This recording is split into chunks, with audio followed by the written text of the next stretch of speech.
नमस्ते, welcome to the UPSC podcast channel. आज बिपिन चंद्रा की किताब इंडिया स्ट्रगल फॉर इंडिपेंडेंस की हमारी सीरीज में हम चर्चा करेंगे chapter 25, the strategic debate 1934 to 1937।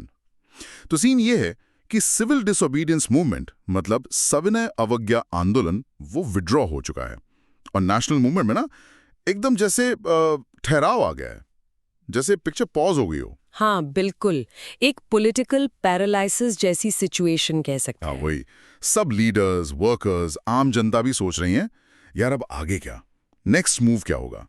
थोड़ी वो फीलिंग है जैसे बोर्ड एग्जाम्स के बाद रिजल्ट का इंतजार करते होती है ना, आगे का कुछ पता नहीं। बिल्कुल सही कहा।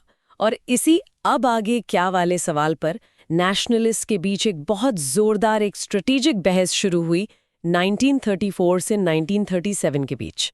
बेसिकली आप कह सकते हैं 3 अलग अलग रास्ते सामने आए कि ये जो नॉन मास स्ट्रगल का फेज है, जब कोई बड़ा आंदोलन नहीं चल रहा, इसमें करना क्या चाहिए। राइट, इस पॉलिटिकल एपैथी से, इस ठहराव से कैसे निकलें। हाँ, जनता के जोश को कैसे जिंदा रखें, ये सवाल था। ठीक है, तो पहला रास्ता तो वही था जो गांधी जी ने सुझाया। जरा इसे समझते हैं। गांधी जी का फोकस कहाँ था इस फेज में? उनका तरीका तो हमेशा थोड़ा हटके रहता था। गांधी जी ने जोर दिया कंस्ट्रक्टिव वर्क पर, यानी रचनात्मक कार्य पर, खास करके गांव में। हाँ, उनका कहना था कि विलेज क्राफ्ट्स को जिंदा करो, गांव के लेवल पर ऑर्गेनाइजेशन बनाओ, हरिजन काम करो, एजुकेशन पर ध्यान दो। उनका विजन था कि इससे कंसोलिडेशन ऑफ पीपल्स पावर होगी। कंसोलिडेशन ऑफ पीपल्स पावर मतलब जनता की जो शक्ति है वो ग्रासरूट्स लेवल पर, जमीन पर मजबूत होगी। एक तरह से आप समझिए फाउंडेशन को स्ट्रॉन्ग करने जैसा था। वो कहते थे कि असली भारत तो गांव में बसता है। हाँ, जब तक गांव मजबूत नहीं होंगे, देश की नींव कैसे मजबूत होगी। हाँ, ये बात तो सेंस बनाती है। जैसे अगर कोई बड़ी बिल्डिंग बनानी है तो फाउंडेशन तो गहरी और मजबूत चाहिए ही ना। बिल्कुल। या जैसे कोई स्टूडेंट मान लीजिए कॉम्पिटिटिव एग्जाम की तैयारी कर रहा हो, तो वो सिर्फ मॉक टेस्ट ही नहीं देता रहता, बीच बीच में अपने बेसिक्स रिवाइज करता है, कॉन्सेप्ट्स क्लियर करता है। हाँ, ये कंस्ट्रक्टिव वर्क कुछ वैसा ही था, कोर को स्ट्रॉन्ग करना। हाँ, ताकि जब अगला फेज आए, ताकि जब अगला मास स्ट्रगल, अगला बड़ा आंदोलन शुरू हो, तो लाखों करोड़ों लोगों को मोबिलाइज करना आसान हो। लोग पहले से ज्यादा अवेयर होंगे, ऑर्गेनाइज्ड होंगे, उनमें एक डिसिप्लिन होगा। ये एक तरह से लॉन्ग टर्म इन्वेस्टमेंट था जनता की कैपेसिटी बिल्डिंग में, उनकी पॉलिटिकल मैच्योरिटी बढ़ाने में। गांधी जी का मानना था कि सिर्फ अंग्रेजों को भगाना काफी नहीं है, एक नया समाज भी तो बनाना है और उसकी तैयारी अभी से करनी होगी। ठीक है, ये था पहला व्यू पॉइंट, ग्रासरूट्स लेवल पर कंस्ट्रक्टिव वर्क। अब दूसरा ग्रुप कौन था और उनका क्या कहना था? इनमें doctor M.A. Ansari, Asaf Ali, Satyamurti, Bhulabhai Desai, B.C. Roy जैसे नेता थे। इन्हें हम नए स्वराजिस्ट कह सकते हैं। हाँ बिल्कुल, ये नए स्वराजिस्ट थे। स्वराजिस्ट मतलब वो लोग जो लेजिस्लेटिव काउंसिल्स में एंट्री के फेवर में थे। इनका तर्क था कि भाई जब बड़ा मास मूवमेंट एक्टिव नहीं है, तब भी पॉलिटिकल एक्टिविटी बंद नहीं होनी चाहिए। अच्छा। हाँ, लोगों का मोराल हाई रखने के लिए और पॉलिटिकल इंटरेस्ट बनाए रखने के लिए कॉन्स्टिट्यूशनल तरीके, यानी जो मौजूदा लीगल फ्रेमवर्क है, उसको यूज करना चाहिए। स्पेसिफिकली उन्होंने कहा कि 1934 में जो सेंट्रल लेजिस्लेटिव असेंबली के इलेक्शंस होने वाले हैं, उनमें कांग्रेस को हिस्सा लेना चाहिए। लेकिन इसमें एक सवाल उठता है, क्या इनको ये लगता था कि असेंबली में जाकर ही आज़ादी मिल जाएगी? क्योंकि पहले भी 1920 में स्वराजिस्ट्स पर यह क्रिटिसिज्म था कि ये लोग असल मुद्दे से भटककर सिर्फ काउंसिल पॉलिटिक्स में उलझ जाते हैं। नहीं, ये पॉइंट उन्होंने काफी क्लियर किया। उन्होंने साफ कहा कि काउंसिल एंट्री आजादी हासिल करने का मेन तरीका नहीं है। आजादी तो मास स्ट्रगल से ही मिलेगी। तो फिर क्यों? ये तो बस एक और पॉलिटिकल फ्रंट खोलना है, एक और मोर्चा खोलना है, जब मेन मोर्चा यानी मास मूवमेंट थोड़ा शांत है। इससे कांग्रेस का ऑर्गेनाइजेशन भी एक्टिव रहेगा, उसका इन्फ्लुएंस भी बढ़ेगा, गवर्नमेंट की पॉलिसीज को एक्सपोज करने का एक प्लेटफॉर्म मिलेगा और लोग अगले मास स्ट्रगल के लिए तैयार होंगे। उनका पॉइंट था कि अगर हम ये स्पेस खाली छोड़ देंगे तो गवर्नमेंट या दूसरे लॉयलिस्ट ग्रुप्स इसका फायदा उठा लेंगे। तो एक तरह से पॉलिटिकल स्पेस को कैप्चर करना था जब डायरेक्ट एक्शन पॉसिबल नहीं था। इंटरेस्टिंग। और इसमें सबसे सरप्राइजिंग बात यह थी कि सी राजगोपालाचारी, जो 1920s में काउंसिल्स में एंट्री के सख्त खिलाफ थे, नो चेंजेस ग्रुप में थे, उन्होंने भी इस बार स्वराजिस्ट अप्रोच को सपोर्ट किया। ये कैसे हुआ? हाँ, राजागोपालाचारी का सपोर्ट काफी सिग्निफिकेंट था। उन्होंने बस एक शर्त रखी कि कांग्रेस को खुद डायरेक्टली पार्लियामेंट्री काम करना चाहिए, किसी अलग स्वराज पार्टी के नाम से नहीं। अच्छा। और उनका एनालिसिस बड़ा इंटरेस्टिंग था। उन्होंने कहा कि जब गांधी इरविन पैक्ट हुआ था तो कांग्रेस को सरकार के साथ एक इक्वल फुटिंग पर देखा गया था, जिससे लोगों का मोराल बहुत बड़ा था, कांग्रेस की प्रेस्टीज बड़ी थी। हाँ, वो तो था। अब सरकार वैसा कोई पैक्ट करने को तैयार नहीं थी, तो राजागोपालाचारी का कहना था कि लेजिस्लेचर्स में एक strong, well organised Congress party की जो प्रेजेंस होगी वो उस पैक्ट के इक्विवेलेंट का काम कर सकती है। अच्छा, मतलब जैसे पैक्ट ने कांग्रेस को सरकार के बराबर खड़ा दिखाया था, वैसे ही असेंबली में एक स्ट्रांग ऑपोजिशन पार्टी होने से भी लोगों को लगेगा कि कांग्रेस अभी भी पावरफुल है, सरकार को चैलेंज कर रही है, भले ही वो असेंबली के फ्लोर पर हो। इससे प्रेस्टीज और कॉन्फिडेंस गेन होगा। बिल्कुल, यही उनका लॉजिक था। लोगों को ये मैसेज जाता कि कांग्रेस ने हार नहीं मानी है, वो अभी भी एक फोर्स है जिसे गवर्नमेंट को सीरियसली लेना पड़ रहा है। जैसे कॉलेज में स्टूडेंट यूनियन इलेक्शंस होते हैं, शायद वो यूनिवर्सिटी की पॉलिसी ना बदल पाएं, पर स्टूडेंट्स को लगता है कि उनकी एक रिप्रेजेंटेशन है, उनकी बात सुनी जा रही है। ये वही प्रेजेंस की इंपॉर्टेंस थी। समझ गया। तो ये था दूसरा ऑप्शन, काउंसिल एंट्री, एक तरह से पॉलिटिकल मोमेंटम बनाए रखने के लिए। अब आते हैं तीसरी पर्सपेक्टिव पर, जो 1920s के मुकाबले काफी नई और पावरफुल थी 1930s में। ये थी लेफ्ट की आवाज, जिसमें सोशलिस्ट्स, कम्युनिस्ट्स और रेडिकल नेशनलिस्ट्स थे। ये लोग पहले दोनों अप्रोचेस से खुश नहीं थे। हाँ, लेफ्ट का इन्फ्लुएंस यकीनन बढ़ रहा था। उनका कहना था कि चाहे कंस्ट्रक्टिव वर्क हो या काउंसिल एंट्री, दोनों ही असली काम से ध्यान भटकाने वाले हैं। असली काम मतलब? असली काम उनके हिसाब से था डायरेक्ट मास एक्शन और मासेस के बीच उनकी डे टू डे इश्यूज पर पॉलिटिकल काम करना, उन्हें ऑर्गेनाइज करना। उन्हें लगता था कि कंस्ट्रक्टिव वर्क बहुत धीमा है और उससे ज़रूरी पॉलिटिकल कॉन्शियसनेस नहीं बिल्ड होगी। और काउंसिल एंट्री को तो वो एक तरह से कॉम्प्रोमाइज़ मानते थे, कॉलोनियल स्ट्रक्चर्स के साथ कोऑपरेशन मानते थे, जो उनके हिसाब से बिल्कुल गलत था। तो फिर उनका सोल्यूशन क्या था? अगर ये दोनों रास्ते नहीं तो फिर क्या करना चाहिए था इस पॉज फेज में? उनका सोल्यूशन था कि नॉन कॉन्स्टिट्यूशनल मास मूवमेंट को कंटिन्यू करना चाहिए, या अगर रुक गया है तो उसे फौरन रिज्यूम करना चाहिए। अच्छा, मतलब मूवमेंट बंद नहीं करना चाहिए था। हाँ, उन्हें लगता था कि सिचुएशन अभी भी रेवोल्यूशनरी है। इकोनॉमिक क्राइसिस, वो जो ग्रेट डिप्रेशन का असर था, वो अभी भी चल रहा है। किसान परेशान है, मजदूर परेशान है, तो मासेस लड़ने के लिए तैयार हैं। इस पोटेंशियल को वेस्ट नहीं करना चाहिए। उनका आर्ग्यूमेंट था कि लोगों में गुस्सा है, बस उसे चैनल करने की जरूरत है। पैसिव होना या काउंसिल्स में जाना ये इस एनर्जी को खत्म कर देगा। और इस लेफ्ट ऑल्टरनेटिव के सबसे प्रमुख और पावरफुल आवाज थे जवाहरलाल नेहरू। उन्होंने मार्क्सिज्म के बेसिक एनालिटिकल फ्रेमवर्क को, क्लास एनालिसिस को काफी हद तक एक्सेप्ट किया था। हाँ, बिल्कुल। और उन्होंने अपने भाषणों में, लेटर्स में, आर्टिकल्स में, अपनी फेमस ऑटोबायोग्राफी में और खास करके 1936 के लखनऊ और फैजपुर कांग्रेस सेशंस में प्रेसिडेंट के तौर पर इस व्यू पॉइंट को बहुत स्ट्रांगली रखा। अब यहाँ बात बहुत इंटरेस्टिंग हो जाती है। नेहरू का क्रिटिक क्या था गांधी जी और स्वराजस के अप्रोच का? वो इतने क्रिटिकल क्यों थे? नेहरू ने सिविल डिसोबीडियंस मूवमेंट के विड्रॉल, काउंसिल एंट्री और यहाँ तक कि कंस्ट्रक्टिव वर्क को भी एक तरह की स्पिरिचुअल डिफीट माना। स्पिरिचुअल डिफीट, भारी शब्द। हाँ, उन्हें लगा कि ये आइडियल्स का सरेंडर है। कांग्रेस अपनी रेवोल्यूशनरी धार खो रही है और रिफॉर्मिस्ट मेंटालिटी की तरफ जा रही है, जैसे 1919 से पहले के मॉडरेट फेज में था। उन्हें डर था कि कांग्रेस वापस पुराने दौर में जा रही है। और सबसे ज्यादा चिंता उन्हें इस बात की थी कि कांग्रेस अब सोशल रेडिकलिज्म से पीछे हट रही है और हर वेस्टेड इंटरेस्ट का ख्याल रख रही है। वेस्टेड इंटरेस्ट्स मतलब जमींदार, कैपिटलिस्ट्स, जो एस्टैब्लिश्ड पावरफुल ग्रुप्स थे। हाँ, वही।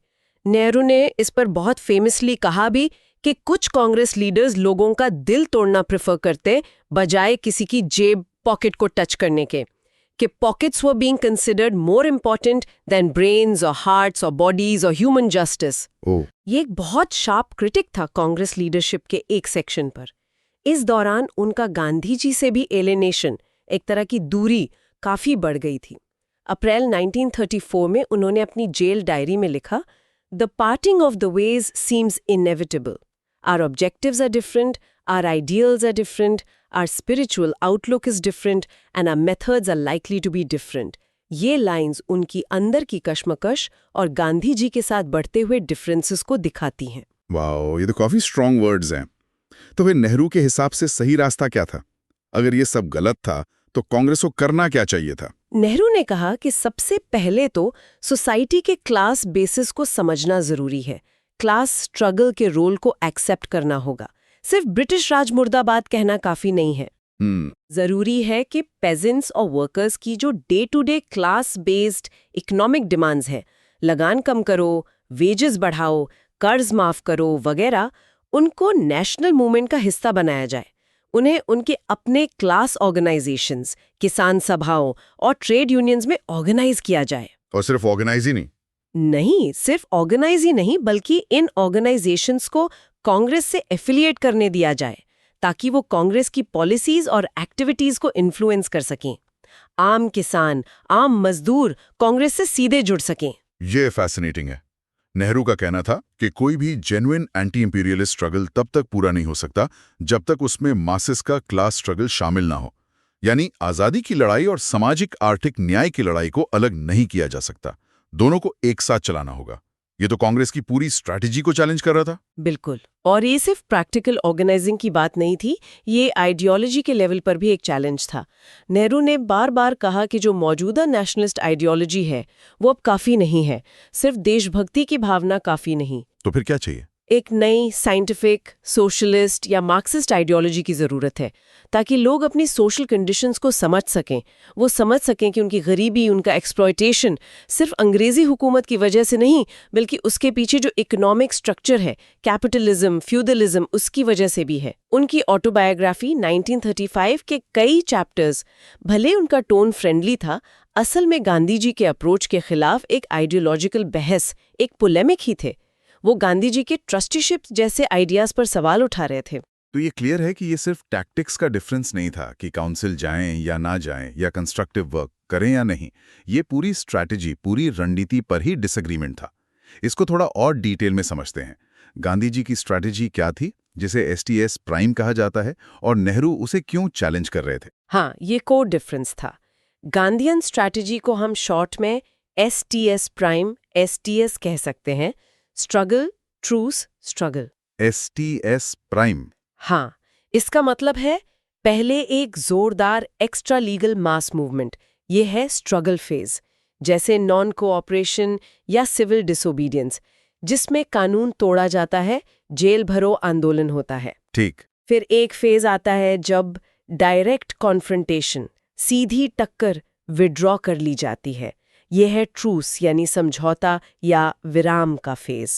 इस फेज में अगर गवर्नमेंट से कुछ पॉलिटिकल कंसेशंस या रिफॉर्म्स मिले हैं तो उन्हें यूज किया जाता है और मासेस के बीच चुपचाप लीगल फ्रेमवर्क के अंदर रहते हुए पॉलिटिकल काम किया जाता है, जैसे कंस्ट्रक्टिव वर्क या काउंसिल एंट्री।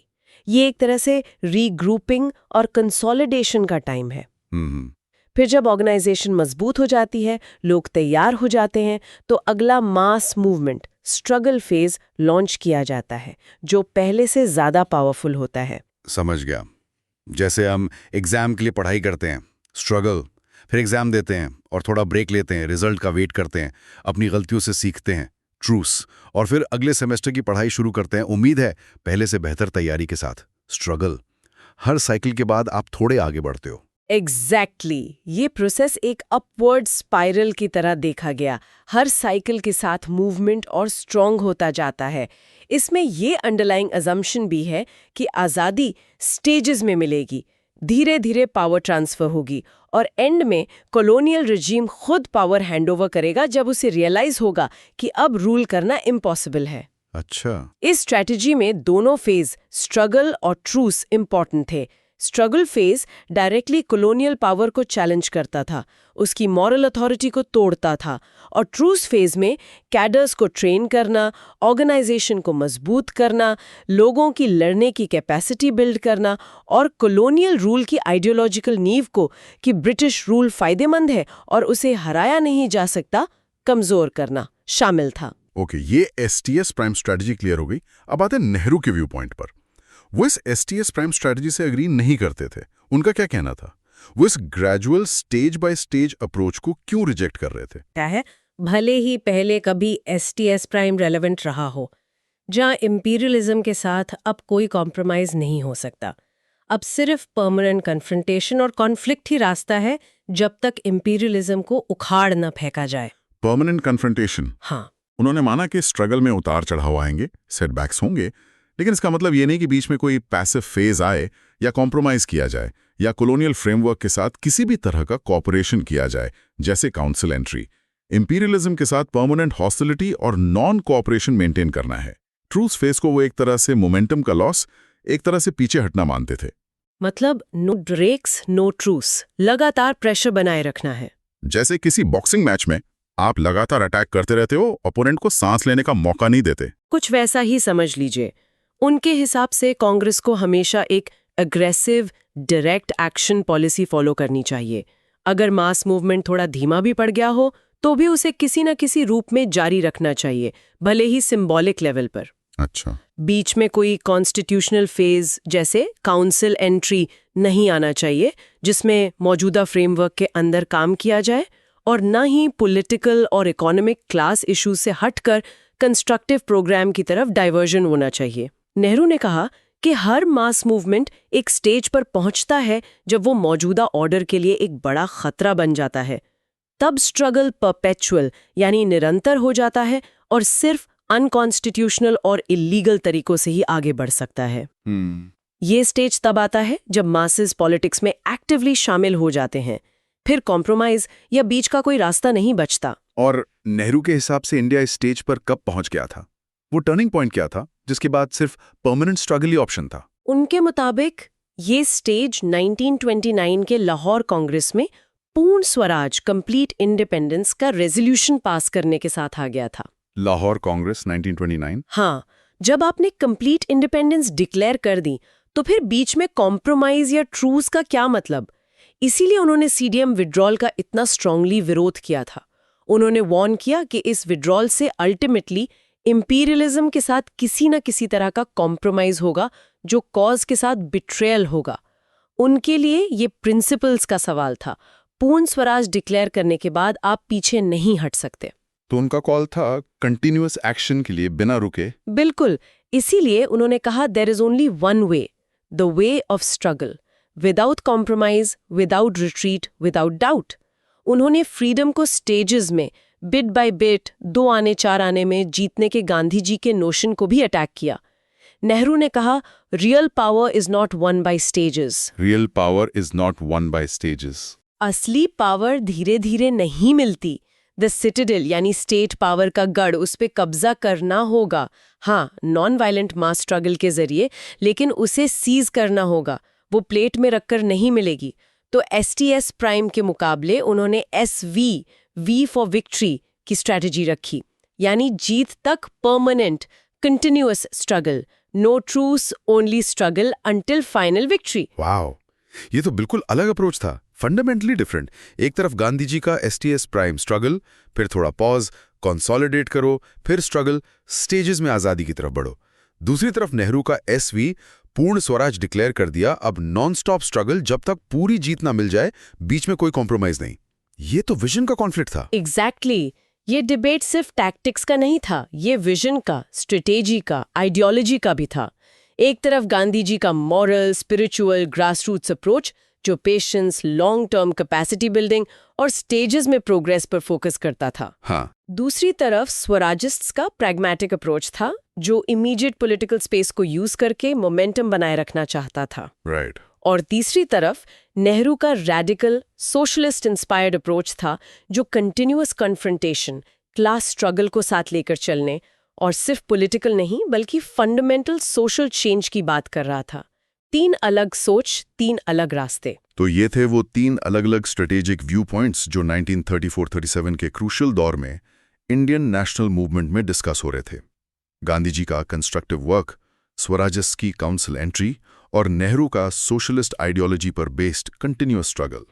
हर एक के पीछे अपने आर्ग्यूमेंट्स थे, अपने अजम्पशंस थी और उस वक्त के पॉलिटिकल कॉन्टेक्स्ट में अपना एक लॉजिक था। और इस इंटेंस डिबेट का, इस विचारों के टकराव का कांग्रेस की आगे की पॉलिसीज पर क्या असर पड़ा?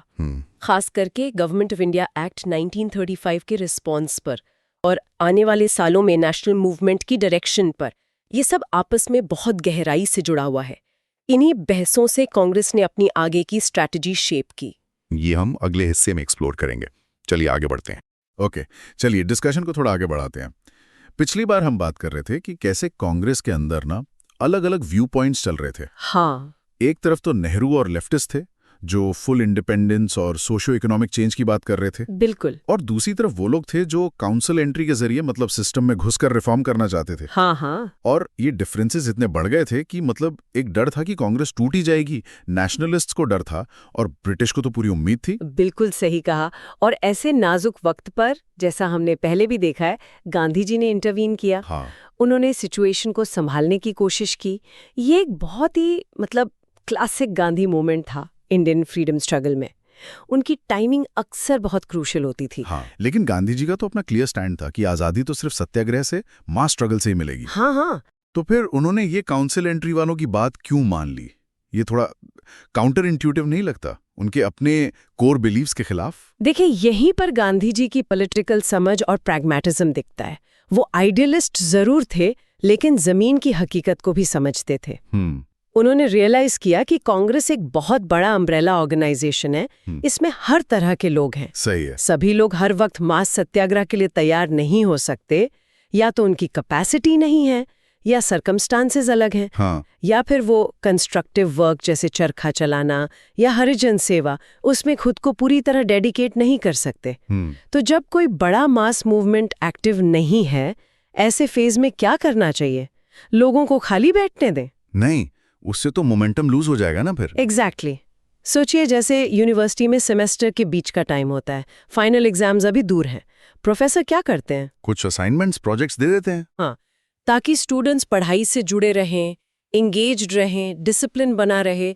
गांधी जी ने भी कुछ ऐसा ही सोचा। अच्छा। उन्होंने देखा कि जब मास स्ट्रगल का फेज नहीं है, तो काउंसिल वर्क इन लोगों की नेशनलिस्ट एनर्जी को चैनलाइज करने का एक जरिया बन सकता है। उन्हें कंस्ट्रक्टिव काम में लगाए रखने का एक तरीका था, ताकि वो आइडल ना बैठे और फ्रस्ट्रेशन में ना चले जाएं। अच्छा, तो ये एक तरह से होल्डिंग पैटर्न स्ट्रैटेजी थी, जब तक असली फ्लाइट मतलब मास मूवमेंट टेक ऑफ ना करे। हाँ, कह सकते हैं। लेकिन इसमें रिस्क तो था ही। हाँ, कि लोग इसी में ना उलझ जाएं। बहुत बड़ा रिस्क था, और गांधी जी इससे पूरी तरह अवेयर थे। इसीलिए उन्होंने क्लियर वार्निंग भी दी। अच्छा। क्या कहा उन्होंने? साफ कहा कि देखो, ये काउंसिल वर्क आज़ादी नहीं दिलाएगा। और इसके चक्कर में कॉन्स्टिट्यूशनलिज्म, यानी ये सोच कि सिर्फ कानूनी दायरे में ब्रिटिश सिस्टम के अंदर काम करके ही आज़ादी मिल सकती है, या फिर सेल्फ सर्विंग पॉलिटिक्स, मतलब पावर में आकर सिर्फ अपने फायदे की, कुर्सी बचाने की राजनीति करने लगना, हाँ, होता है अक्सर। इस ट्रैप में फंसना नहीं है। हाँ। ये वार्निंग कितनी रेलेवेंट है आज भी। हाँ। हम देखते हैं ना कैसे इलेक्शंस जीतने के बाद प्रायोरिटीज बदल जाती हैं, असली मुद्दे पीछे रह जाते हैं। सही कहा। गांधी जी को ये खतरा तभी दिख गया था। उन्होंने सरदार पटेल को अप्रैल 1934 में एक लेटर में लिखा भी था। हाँ। Realities can not be wished away. At the most we can improve them a little. We may exercise control, we can do neither more nor less. मतलब जो सिचुएशन है उसे एक्सेप्ट करना पड़ेगा। हम उसे थोड़ा इम्प्रूव कर सकते हैं, थोड़ा कंट्रोल कर सकते हैं, पर ये कोई मैजिक वॉन्ड नहीं है आज़ादी के लिए। तो ये बात क्लियर करके फिर पटना में AICC यानी ऑल इंडिया कांग्रेस कमेटी की मीटिंग हुई मई 1934 में, और वहां इस प्लान को फॉर्मल शेप दिया गया। हाँ, वहां गांधी जी के गाइडेंस में ये डिसाइड हुआ कि ठीक है, कांग्रेस ऑफिशियली काउंसिल इलेक्शंस लड़ेगी, और इसके लिए कांग्रेस के अंडर ही एक पार्लियामेंट्री बोर्ड बनाया जाएगा। अच्छा। अब जब लेफ्ट विंग ने, जिसमें नेहरू जैसे लोग थे, इसका विरोध किया, हाँ, उन्होंने तो किया होगा। बिल्कुल, तो गांधी जी ने उन्हें भी समझाया। उन्होंने कहा, मुझे उम्मीद है कि मेजॉरिटी काउंसिल वर्क के ग्लैमर से दूर रहेगी। स्वराज उस रास्ते से कभी नहीं आएगा। स्वराज तो तभी आएगा जब मासेस में ऑल राउंड कॉन्शियसनेस होगी। यानी उन्होंने लेफ्ट को अश्योर किया कि ये सिर्फ एक टैक्टिकल मूव है, अल्टीमेट गोल अभी भी मास अवेकनिंग और मास एक्शन ही है। लेकिन लेफ्ट विंग तो सिविल डिसोबीडियंस मूवमेंट को वापस लेने से भी काफी नाराज था। उन्हें लग रहा था कि ये एक तरह का सरेंडर है। हाँ, वो थे नाराज। तो सिर्फ ये कह देने से कि काउंसिल वर्क टेम्पररी है, क्या वो मान गए? उन्हें स्पेसिफिकली कैसे कन्विंस किया गया? ये एक वैलिड पॉइंट है। गांधी जी ने उन्हें समझाने की कोशिश की। उन्होंने कहा कि सिविल डिसोबीडियंस मूवमेंट को वापस लेना पॉलिटिकल सिचुएशन की मजबूरी थी, एक स्ट्रेटेजिक रिट्रीट था, हार मानना या इंपीरियलिज्म से कॉम्प्रोमाइज करना नहीं। अच्छा। सिर्फ सिविल डिसोबीडियंस बंद हुआ है, लेकिन आजादी की लड़ाई जारी है। The war continues. जो नई पॉलिसी बनाई गई उसका सेंट्रल आइडिया था consolidating the power of the people with a view to peaceful action, यानी लोगों की शक्ति को इकट्ठा करना है, ऑर्गेनाइज करना है, ताकि फ्यूचर में सही वक्त पे पीसफुल एक्शन लिया जा सके। ओके। उन्होंने नेहरू को अगस्त 1934 में बड़े कॉन्फिडेंस से ये भी लिखा, I fancy that I have the knack for knowing the need of the time. ये तो बात हुई उन्हें समझाने की, पर एक्शन में भी उन्होंने लेफ्ट को अकोमोडेट करने के लिए कुछ किया। सुना है नेहरू को प्रेसिडेंट बनाने में उनका बड़ा रोल था, राइट विंग के रिजर्वेशंस के बावजूद। बिल्कुल, ये उनकी बैलेंसिंग एक्ट का एक और एग्जाम्पल है। उन्होंने लेफ्ट को खुश करने के लिए, या कह सकते हैं उन्हें सिस्टम में वैल्यू देने के लिए, नेहरू को लखनऊ कांग्रेस 1936 का प्रेसिडेंट बनाने में सपोर्ट किया। ये सी राजगोपालाचारी जैसे सीनियर राइट विंग लीडर्स के प्रेशर के खिलाफ जाकर किया गया डिसीजन था। अरे वाह। ये बिल्कुल वैसा है जैसे परिवार में कोई बड़ा बुजुर्ग जो ट्रेडिशनल वैल्यूज रखता हो, फिर भी यंगर जनरेशन के नए रैडिकल आइडियाज को सुनता है, उन्हें इम्पोर्टेंस देता है। हाँ। शायद उन्हें घर का कोई फंक्शन ऑर्गेनाइज करने की जिम्मेदारी भी दे देता है, ताकि वो एलियनेटेड फील ना करें और परिवार जुड़ा रहे।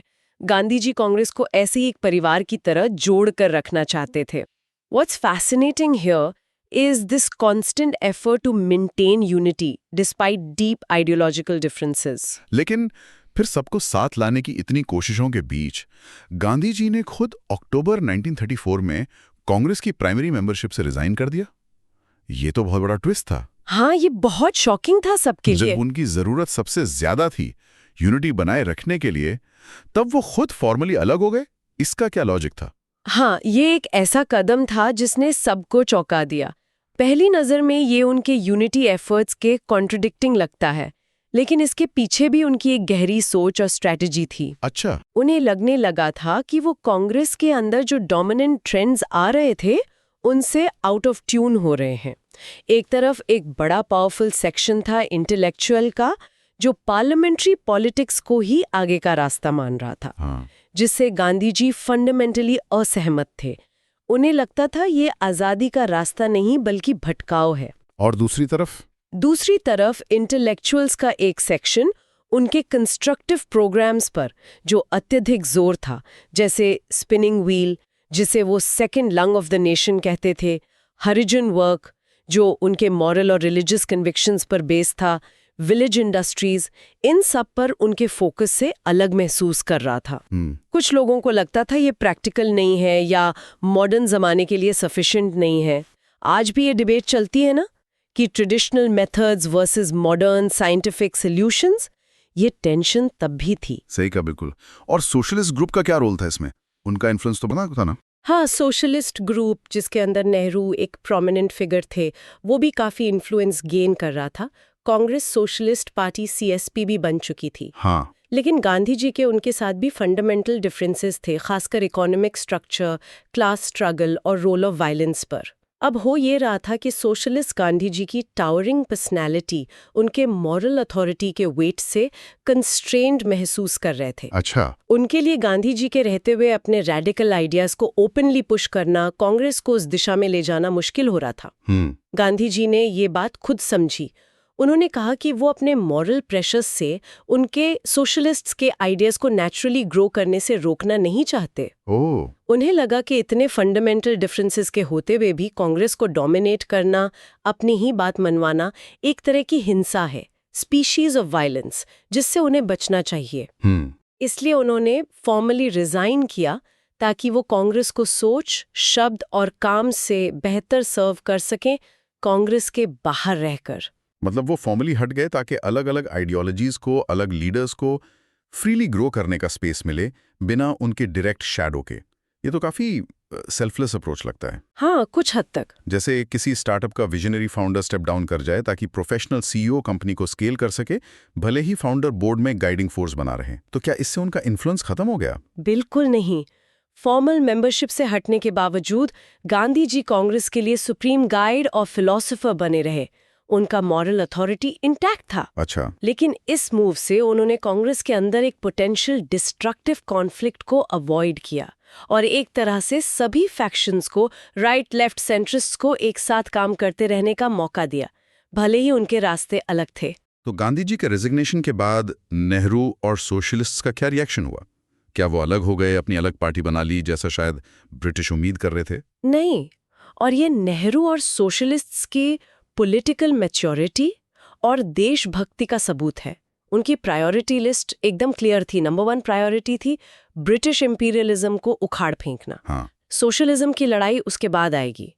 उन्होंने समझा कि एंटी इंपीरियलिस्ट स्ट्रगल को जीतने के लिए नेशनल यूनिटी सबसे जरूरी है, और उस वक्त कांग्रेस ही वो प्लेटफॉर्म था जो पूरे देश को यूनाइट कर सकता था, क्योंकि वो ही इकलौती मास ऑर्गेनाइजेशन थी। सही बात है। ये बिल्कुल वैसा है जैसे एक मोहल्ले में अलग अलग सोच के लोग रहते हैं, उनके आपस में झगड़े भी होते हैं, लेकिन अगर बाहर से कोई पूरे मोहल्ले पर खतरा आए तो सब मिलकर पहले उसका सामना करते हैं। हाँ, अपने इंटरनल डिफरेंसेस साइड में रखकर। बिल्कुल, यहाँ मोहल्ला इंडिया था और बाहर का खतरा ब्रिटिश रूल। तो अगर अलग नहीं हुए तो कांग्रेस के अंदर उनकी स्ट्रैटेजी क्या थी? वो राइट विंग से तो एग्री नहीं करते थे। उनकी स्ट्रैटेजी थी change from with in, Congress के अंदर रहकर ही उसे धीरे धीरे रेडिकलाइज करना, उसकी पॉलिसीज को लेफ्ट की तरफ पुश करना। अच्छा, उन्हें लगा कि अगर वो कांग्रेस से बाहर निकल जाते हैं तो वो देश के करोड़ों आम लोगों से जो कांग्रेस के झंडे तले इकट्ठे थे उनसे कट जाएंगे, आइसोलेट हो जाएंगे। हाँ, इससे बेहतर है कि वो सिस्टम के अंदर रहें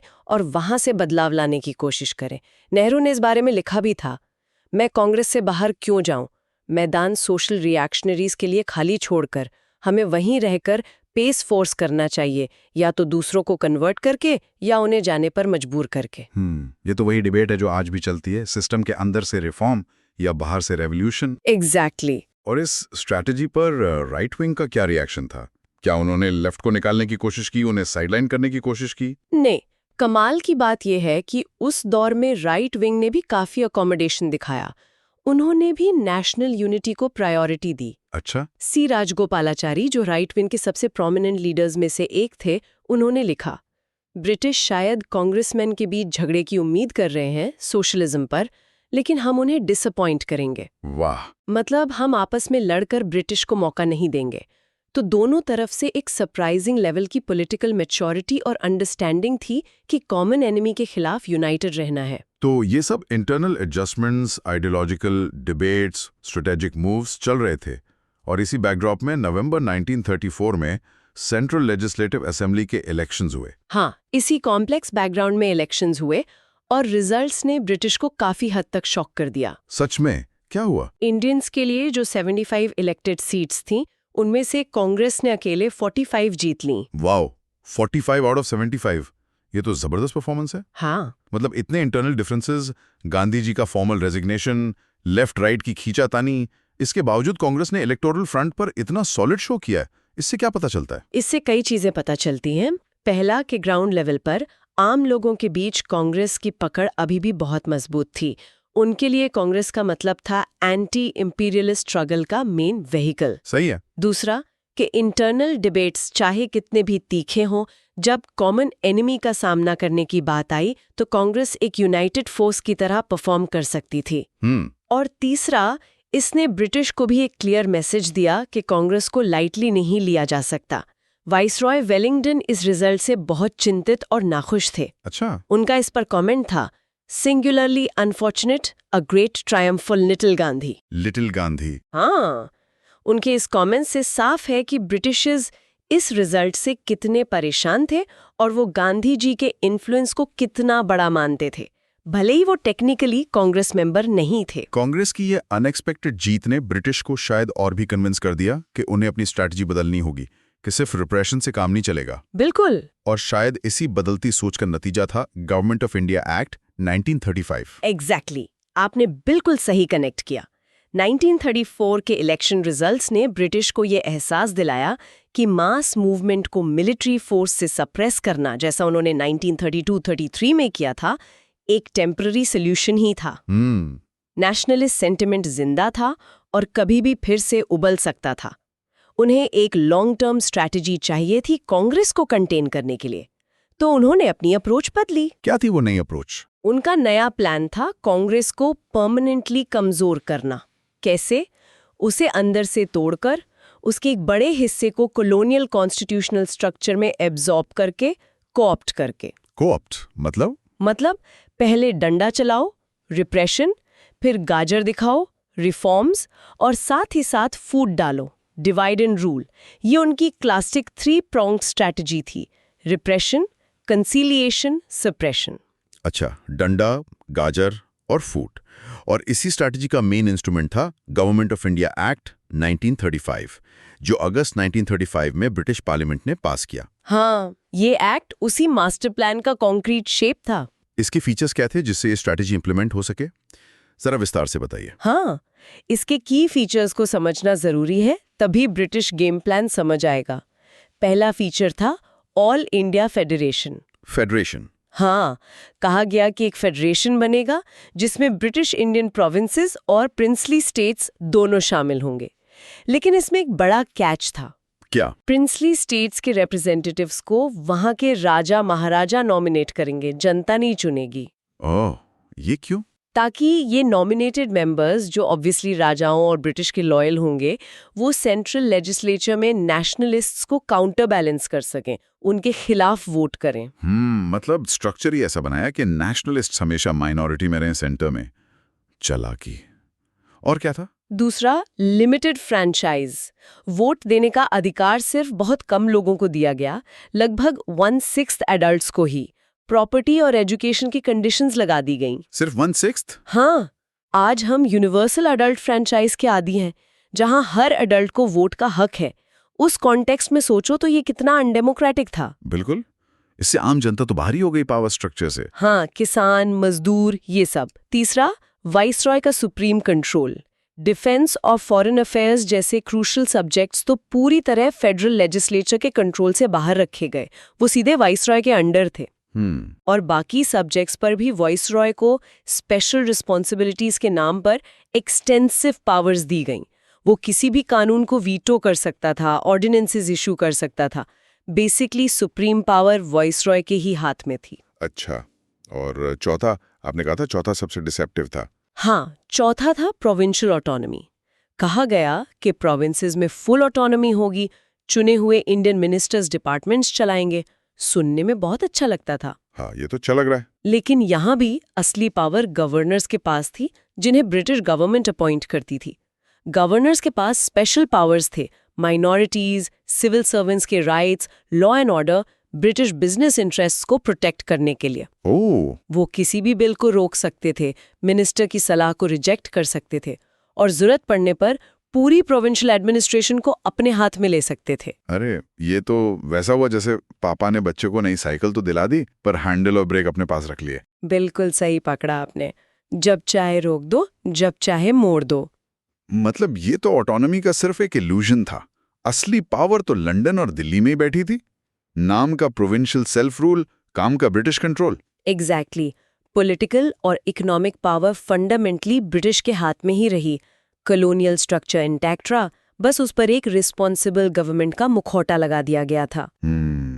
लिन लिथगो, जो इस एक्ट को बनाने वाली जॉइंट पार्लियामेंट्री कमेटी के चेयरमैन थे और बाद में वाइसरॉय भी बने, उन्होंने तो प्राइवेट कॉरेस्पॉन्डेंस में साफ लिखा था कि यह एक्ट इसलिए बनाया गया because we thought that was the best way of maintaining British influence in India. अच्छा, उनका मकसद इंडिया में कॉन्स्टिट्यूशनल प्रोग्रेस को स्पीड अप करना नहीं था, बल्कि ये इंश्योर करना था कि इंडिया ब्रिटिश एम्पायर से जुड़ा रहे।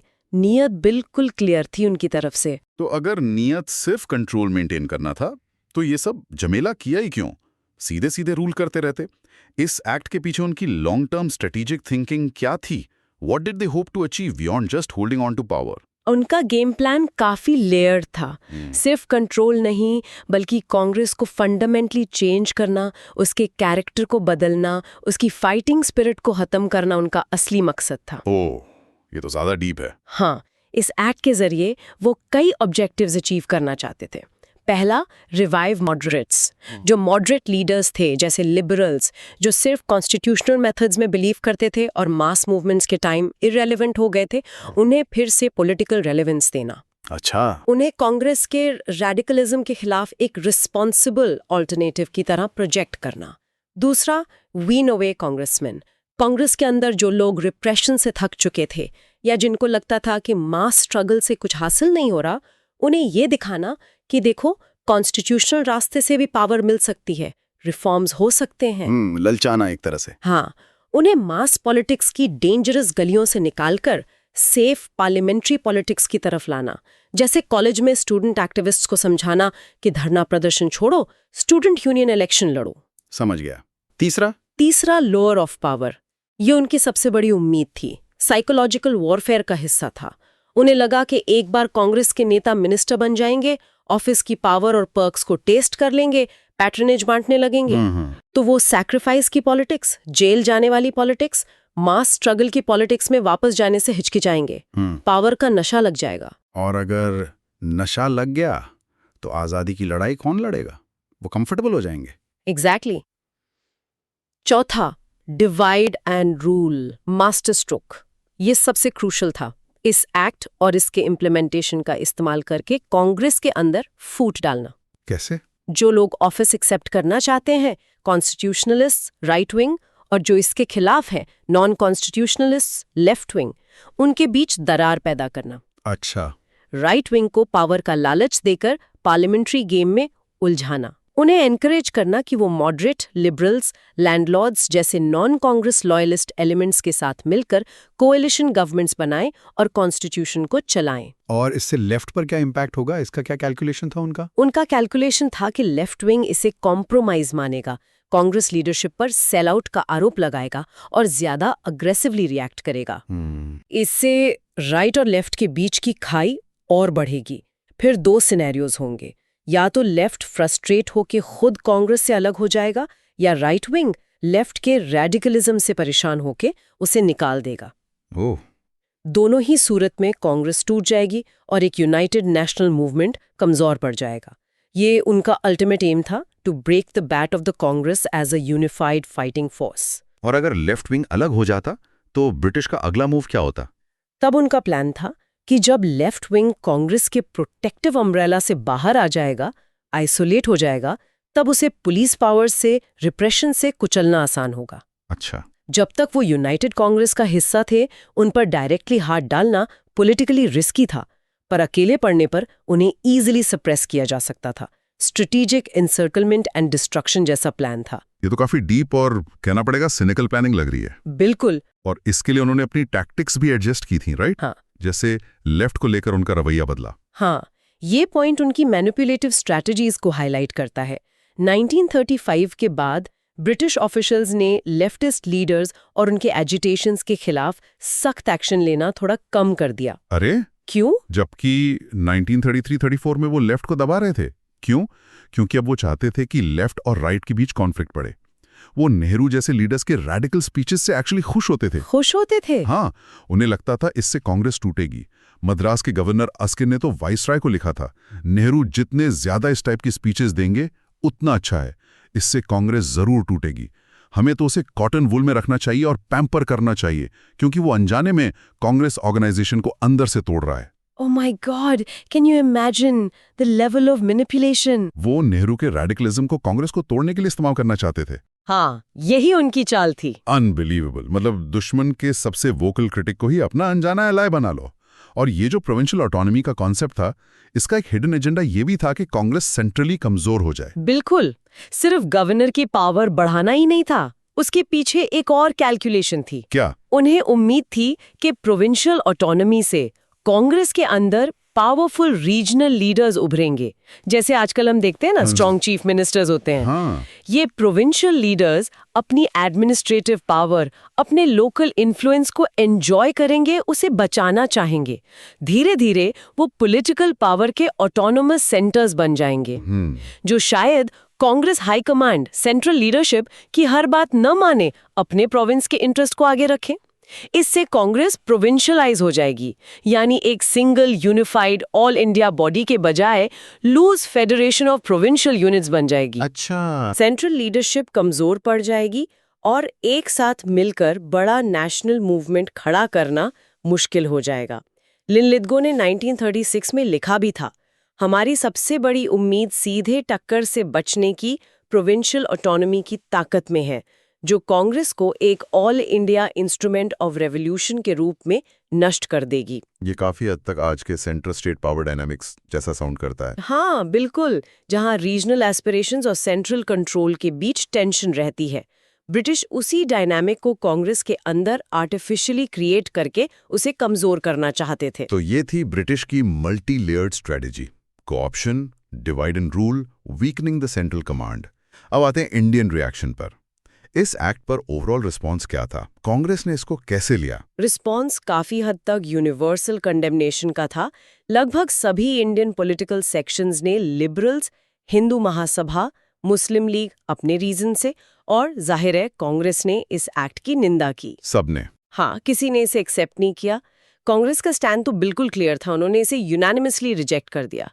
Fundamentally flawed, reactionary and designed to perpetuate British domination, ऐसे टर्म्स यूज किए गए। रिजेक्ट करना तो ठीक है, पर ऑल्टरनेटिव क्या प्रपोज किया? अगर ये एक्ट नहीं तो फिर इंडिया का फ्यूचर कॉन्स्टिट्यूशनल स्ट्रक्चर कैसे डिसाइड हो? यहाँ कांग्रेस ने एक बहुत इंपॉर्टेंट और प्रोग्रेसिव डिमांड रखी। उन्होंने कहा कि ब्रिटिश पार्लियामेंट द्वारा थोपा गया ये एक्ट हमें मंजूर नहीं है। हाँ, इसके बजाय एक कॉन्स्टिट्यूएंट असेंबली बुलाई जाए। Constituent assembly? हाँ, और ये असेंबली कैसे चुनी जाए?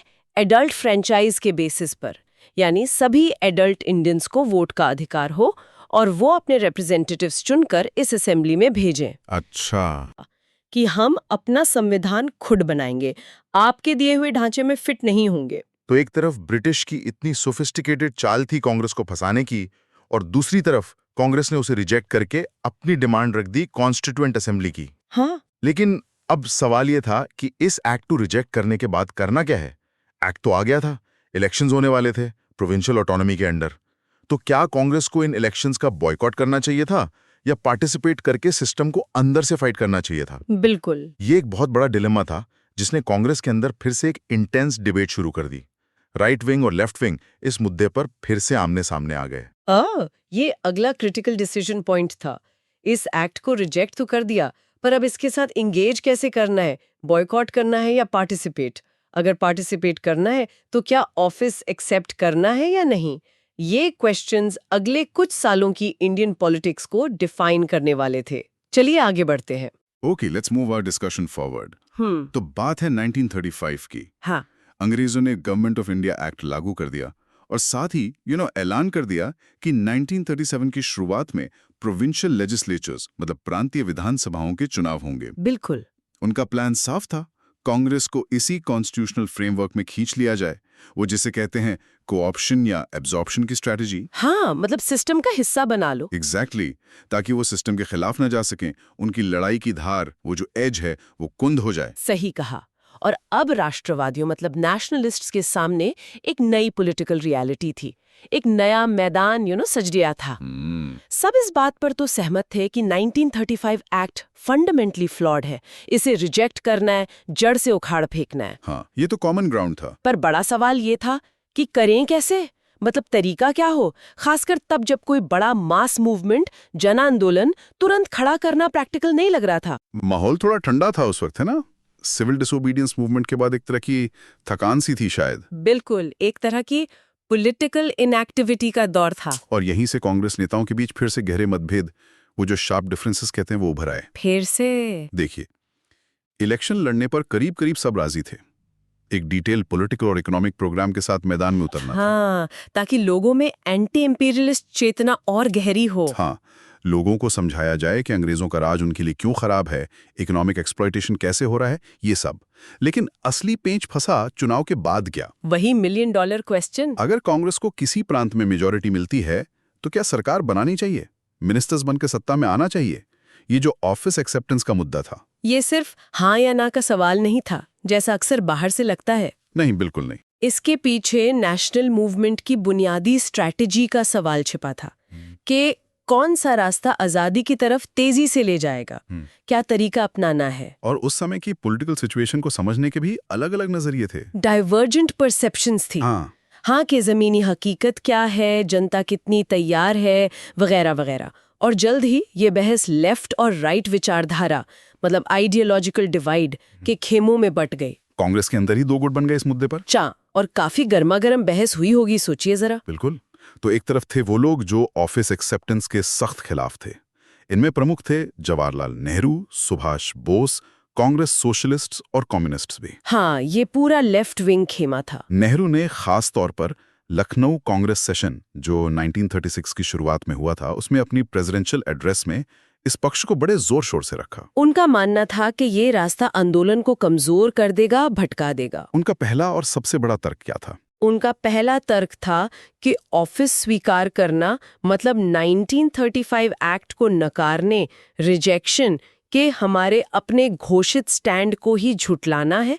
ये तो सेल्फ कंडेमनेशन होगा, मतलब अपनी ही बात काटना। बिल्कुल। हम एक तरफ कह रहे हैं कि ये एक्ट गुलामी का नया ढांचा है, इम्पोज्ड है, और दूसरी तरफ उसी एक्ट के तहत मंत्री बन के शपथ ले लें। ये कैसे चलेगा? हाँ, ये तो हिपोक्रेसी लगेगी ना। हाँ, मतलब मिनिस्टर्स की जिम्मेदारी तो ले लेंगे, आप काम तो करेंगे, लेकिन असली ताकत, रियल पावर नहीं मिलेगी। क्यों? क्योंकि बेसिक स्टेट स्ट्रक्चर तो वही अंग्रेजों वाला रहेगा। गवर्नर के पास वीटो पावर होगी, तमाम स्पेशल पावर्स रहेंगी, वो जब चाहे मिनिस्टर्स के फैसले पलट सकते हैं। अच्छा, मतलब नाम के मंत्री। हाँ, एक तरह से आप रिस्पॉन्सिबिलिटी ले रहे हैं बिना अथॉरिटी के। बिल्कुल। मतलब कांग्रेस मिनिस्टर्स लोगों के लिए कुछ खास कर नहीं पाएंगे। शायद एक आध छोटे मोटे सुधार कर दें, सड़क बनवा दी, स्कूल खुलवा दिया। हाँ, पैच वर्क कर सकते हैं, लेकिन कोई बड़ा स्ट्रक्चरल चेंज नहीं ला पाएंगे।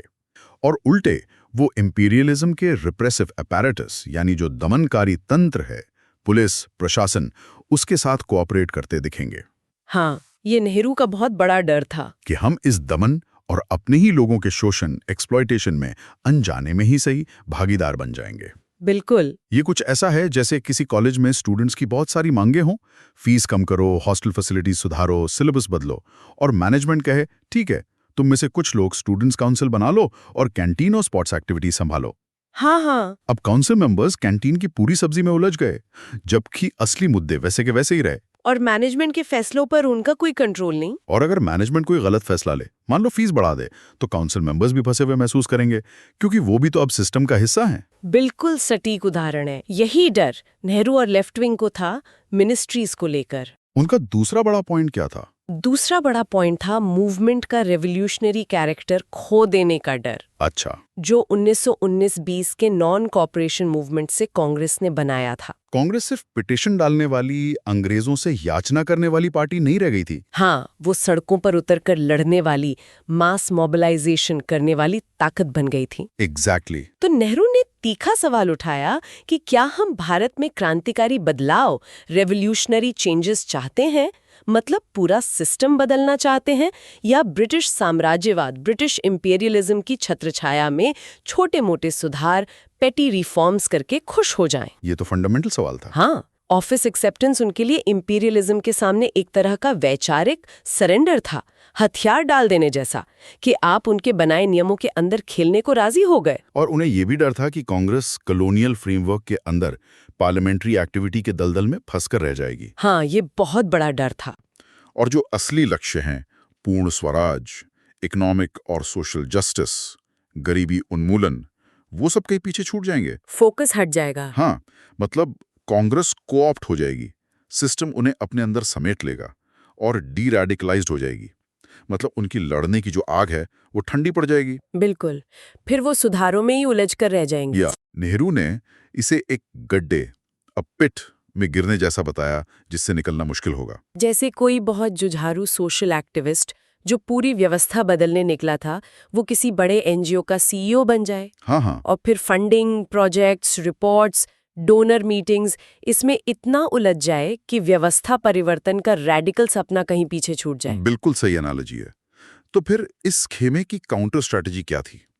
अगर ऑफिस नहीं लेना तो विधानसभाओं में जाके करना क्या है? सिर्फ विरोध। हाँ, उनकी रणनीति काफी हद तक पुरानी स्वराजिस्ट वाली थी। अच्छा, जो 1920 में चित्तरंजन दास और मोतीलाल नेहरू ने अपनाई थी। हाँ, वही असेंबलीज में जाओ, लेकिन सरकार चलाने के लिए नहीं। तो फिर? बल्कि काम ठप करने, क्रिएटिंग डेडलॉक्स के इरादे से। हर मोर्चे पर सरकार का विरोध करो, बजट पास मत होने दो, दिखा दो कि ये एक्ट चल ही नहीं सकता। Wreck the constitution from within. अच्छा, मतलब अंदर घुसकर तोड़फोड़। एक तरह से हाँ, कॉन्स्टिट्यूशनल तरीके से ही उसे नाकाम करना। और लॉन्ग टर्म स्ट्रैटेजी के तौर पर हाँ, लॉन्ग टर्म में क्या?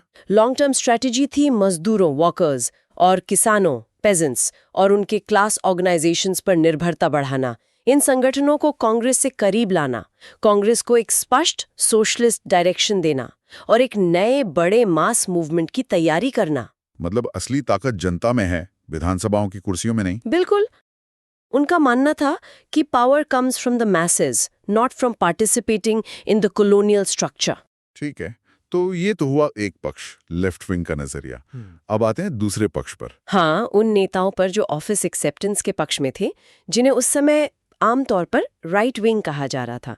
हालांकि ये लेबल्स कई बार थोड़ा सिंप्लीफिकेशन होते हैं। हाँ, इनमें कौन बड़े नेता थे? इनमें सरदार पटेल, राजेंद्र प्रसाद, सी राजगोपालाचारी जैसे बड़े दिग्गज नेता शामिल थे। अच्छा, उनका कहना था कि वो भी 1935 एक्ट का मुकाबला करने के लिए उतने ही कमिटेड हैं जितने नेहरू या बोस हैं।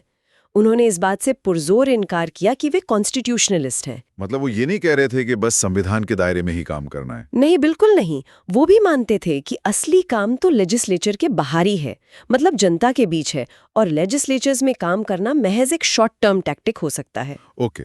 इससे आज़ादी नहीं मिलेगी। उसके लिए तो लीगल फ्रेमवर्क के बाहर मास स्ट्रगल, जनता का संघर्ष ही एकमात्र रास्ता है, ये वो भी मानते थे। तो फिर वो ऑफिस क्यों चाहते थे? ये बात थोड़ी कॉन्ट्रडिक्टरी नहीं लगती? अगर असली लड़ाई सड़कों पर है, मास मोबिलाइजेशन से है, तो फिर मंत्री बनकर फाइलों में क्यों उलझना? यहीं पर स्ट्रैटेजी का फर्क आता है। उनका तर्क था कि ऑब्जेक्टिव पॉलिटिकल सिचुएशन ऐसी है, मतलब जमीनी हकीकत ऐसी है कि एक कॉन्स्टिट्यूशनल फेज से गुजरना फिलहाल जरूरी है। क्यों जरूरी है? क्योंकि मास मूवमेंट का ऑप्शन तुरंत अवेलेबल नहीं है। जैसा हमने कहा, सिविल डिसोबीडियंस मूवमेंट अभी अभी खत्म हुआ था, जनता थक चुकी थी, संगठन उतने मजबूत नहीं थे और सरकार का दमन भी बहुत हुआ था। हाँ, रिप्रेशन बहुत था। ऐसे में सीधे एक और आंदोलन छेड़ना शायद मुमकिन ना हो या शायद कॉन्ट्रा प्रोडक्टिव हो। इसलिए उनका मानना था कि कांग्रेस को मास पॉलिटिक्स और लेजिस्लेचर्स मिनिस्ट्रीज में काम को चतुराई से कंबाइन करना चाहिए। अच्छा, मतलब दोनों मोर्चों पर काम करो। हाँ, ताकि इस प्रतिकूल राजनीतिक स्थिति, इस अनफेवरेबल पॉलिटिकल सिचुएशन को बदला जा सके और अगले बड़े संघर्ष के लिए जमीन तैयार की जा सके। तो ये सिद्धांतों की लड़ाई नहीं थी उनके लिए? उनके हिसाब से नहीं, ये दो अलग अलग रणनीतियों, alternative strategies, STS struggle, truce struggle और SV स्ट्रगल विक्ट्री के बीच चुनाव का मामला था। STS मतलब संघर्ष, समझौता, शांति संघर्ष। हाँ, और SV मतलब सीधा संघर्ष से जीत। उनका मानना था कि अभी ट्रूस का फेज है, थोड़ा सांस लेकर ताकत जुटानी है। लेजिस्लेटिव काम इसमें मदद कर सकता है। ये एक टैक्टिकल रिट्रीट जैसा था, लड़ाई छोड़ना नहीं। हाँ, राजेंद्र प्रसाद ने नेहरू को दिसंबर 1935 में एक चिट्ठी में बड़ी सादगी से यही बात समझाने की कोशिश की थी। हाँ, वो चिट्ठी काफी महत्वपूर्ण है। उन्होंने लिखा था, जहां तक मैं समझता हूं, कोई भी सिर्फ पद के लिए पद स्वीकार नहीं करना चाहता। कोई भी संविधान को उस तरह से नहीं चलाना चाहता जैसा सरकार चाहेगी। हमारे लिए सवाल बिल्कुल अलग हैं। क्या सवाल थे? उन्होंने पूछा, हमें इस कॉन्स्टिट्यूशन का करना क्या है? क्या इसे पूरी तरह इग्नोर करके अपने रास्ते चलें? क्या ऐसा आज की परिस्थितियों में मुमकिन है? या इसे कैप्चर करें और जैसा हम चाहें वैसा इस्तेमाल करें, और उस हद तक इस्तेमाल करें जहां तक ये हो सकता है? मतलब इसे खपियार की तरह इस्तेमाल करें? हाँ, उन्होंने नेहरू को भरोसा दिलाया कि कोई भी पुरानी नरमपंथी प्री नॉन कॉपरेशन मेंटालिटी में वापस नहीं गया है। हम 1928-29 वाली संघर्ष वाली मेंटालिटी में ही हैं और बेहतर दिन जल्द आएंगे। ये कुछ ऐसा है जैसे किसी मुश्किल जंग में फंसी सेना सोचे। हाँ, ठीक है, अभी सीधे हमला नहीं कर सकते, तो दुश्मन के इलाके में घुसकर उसके ही संसाधनों का इस्तेमाल करके अपनी ताकत बढ़ाते हैं और सही मौके का इंतजार करते हैं। बिल्कुल, हाथ पर हाथ धर के बैठने से तो अच्छा है। एग्जैक्टली। JB कृपलानी ने भी लखनऊ सेशन में इसी लाइन पर तर्क दिया था।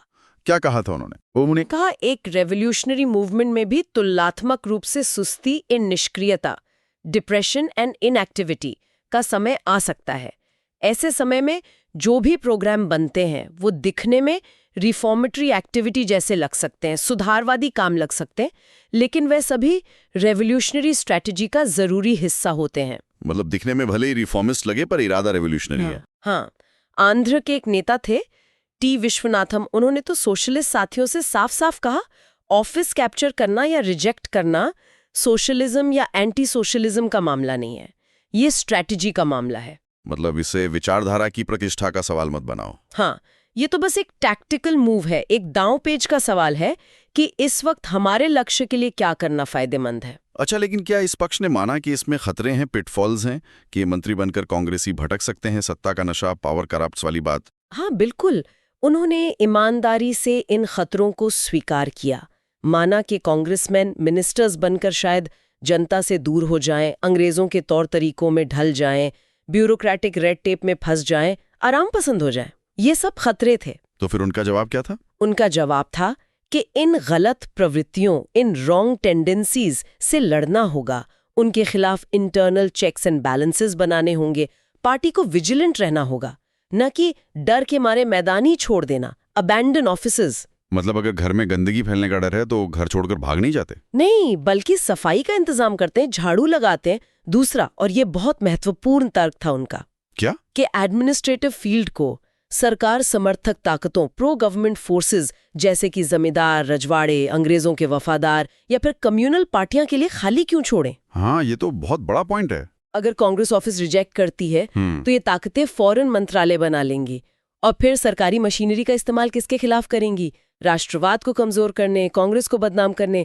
और रिएक्शनरी और कम्युनल राजनीति को बढ़ावा देने में। वो अपनी जड़ें जमा लेंगे, कांग्रेस को हाशिए पर धकेल देंगे। एग्जैक्टली। फिर आप बाहर से चिल्लाते रहिए। ये तो बड़ा ही प्रैक्टिकल और दूर की सोचने वाला पॉइंट है। जैसे किसी मोहल्ले की RWA का चुनाव हो, हाँ, और अच्छे ईमानदार लोग ये सोचकर पीछे हट जाएं कि अरे यार, इसमें तो बहुत पॉलिटिक्स है, कीचड़ है, कौन फंसे। तो फिर कमान उन लोगों के हाथ में चली जाएगी जो या तो सिर्फ अपना फायदा देखते हैं या सोसाइटी में फूट डालते हैं। और फिर बाद में आप कितना भी सिर पीटें कि RWA ठीक काम नहीं कर रही, लेकिन मौका तो आपने खुद ही गवा दिया था। बिल्कुल। एग्जैक्टली। और आखिर में उन्होंने ये भी कहा कि सीमित शक्तियों, लिमिटेड पावर्स के बावजूद, ये माना कि पावर लिमिटेड है। हाँ, टैक्स और लगान का बोझ कम करने की ठोस कोशिश करना। ये सब करके कांग्रेस जनता के बीच अपनी पकड़ और मजबूत कर सकती थी। हाँ, लोगों को दिखा सकती थी कि वो सिर्फ बातें नहीं करती, उनके जीवन में पॉजिटिव बदलाव लाने की नीयत और क्षमता भी रखती है। इससे अगले मास मूवमेंट के लिए आधार भी बनेगा, लोग और जुड़ेंगे। और वो विश्वनाथन का कोट तो वाकई जबरदस्त था। क्या था वो फिर से? उन्होंने कहा था, कोई ऑफिस नहीं है और कोई एक्सेप्टेंस नहीं है। मंत्रालयों को पदों की तरह मत देखो, बल्कि उन केंद्रों और किलों, सेंटर्स एंड फोर्ट्रेसेस की तरह देखो जहां से ब्रिटिश साम्राज्यवाद फैलता है। वाह, क्या नजरिया था। मतलब दुश्मन के किले पे कब्जा करके उसे अपना स्ट्रेटेजिक आउटपोस्ट बना लो। हाँ, और वहीं से दुश्मन पर हमला करो। Use the master's tools to dismantle the master's house वाली बात। बिल्कुल। अब आते हैं गांधी जी के रुख पर। इतनी बड़ी बहस चल रही थी, जी, गांधी जी का क्या स्टैंड था? गांधी जी ने, जैसा कि उनका तरीका था, इस विषय पर सार्वजनिक रूप से ज्यादा लिखा या बोला नहीं, लेकिन पार्टी की अंदरूनी चर्चाओं, खासकर वर्किंग कमेटी की बैठकों से लगता है कि वे शुरू में ऑफिस एक्सेप्टेंस के खिलाफ थे। अच्छा, वो भी लेफ्ट विंग की तरह सोच रहे थे। लगता तो यही है। उनका झुकाव शायद इस तरफ था कि मिनिस्ट्रीज लेने के बजाय गांव में चुपचाप, बिना शोर शराबे के सिविल डिसोबीडियंस की बहाली की तैयारी करनी चाहिए। मतलब फिर से आंदोलन की तैयारी। लेकिन फिर उनका मन बदला क्यों? क्या राइट विंग के तर्कों ने उन्हें कन्विंस कर लिया? लगता है 1936 की शुरुआत तक गांधी जी को भी ये एहसास हो गया था कि देशव्यापी सविनय अवज्ञा अभी भी फीजिबल नहीं है। जनता शायद तुरंत एक और बड़े संघर्ष के लिए तैयार नहीं है। जमीनी हकीकत को समझा उन्होंने। हाँ, इसलिए वे कांग्रेस मंत्रालयों के गठन को एक मौका, एक ट्रायल देने को तैयार हो गए। चलो आजमाकर देखते हैं। इसमें एक बड़ा फैक्टर ये भी था कि पार्टी का भारी बहुमत, ओवरवेलमिंग मूड इसी तरफ था। अच्छा, ज्यादातर लोग ऑफिस लेने के पक्ष में थे। हाँ, कांग्रेस के ज्यादातर प्रांतीय नेता और जमीनी कार्यकर्ता ऑफिस लेने के पक्ष में थे। उन्हें लग रहा था कि इससे कुछ काम करने का मौका मिलेगा।